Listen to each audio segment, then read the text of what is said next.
السلام علیکم ورحمت الله وبرکاتو. درنو دوستانو، ټولو هیوادوالو ته د نیکمرغه کوچني اختر مبارکي وایم. الله تعالی دې زموږ ستاسې د ټولو روژې، تراویح او ټولو عبادتونه په خپل دربار کې قبول کړي. دوستانو، د نیکمرغه کوچني اختر لومړۍ ورځ ده. د عیدګاه پر طرف روان یو او د عیدګاه لمونځ به ادا کړو. نو ماشاءالله ډېر هیوادوال را روان دي تر څو د عیدګاه لمونځ ادا کړي.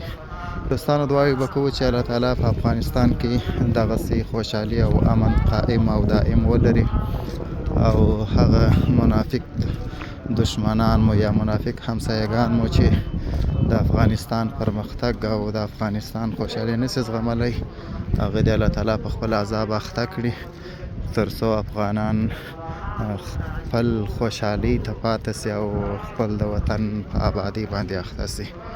ماشاءالله ډېر هیوادوال را روان دي. دوستانو، د اختر لپاره ښه امادګي نیول سوې ده. ماشاءالله ټوله شاوخوا مسلې سوي دي او د ښاروالۍ په هڅو باندې دغه ساحه ټوله پاکه سوې ده.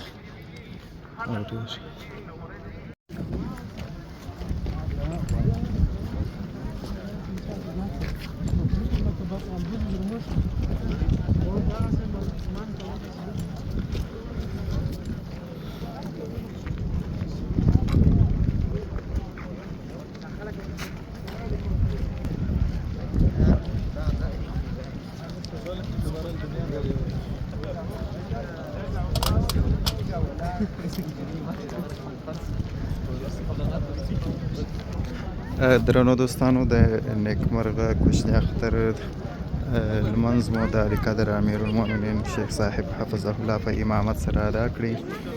د لمانځه څخه یې مخکې تقریبا د 1 ساعت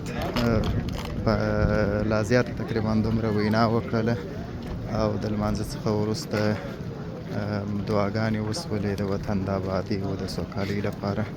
الله تعالی دې د ټولو عبادتونه او دعاګانې په خپل دربار کې قبولې کړي.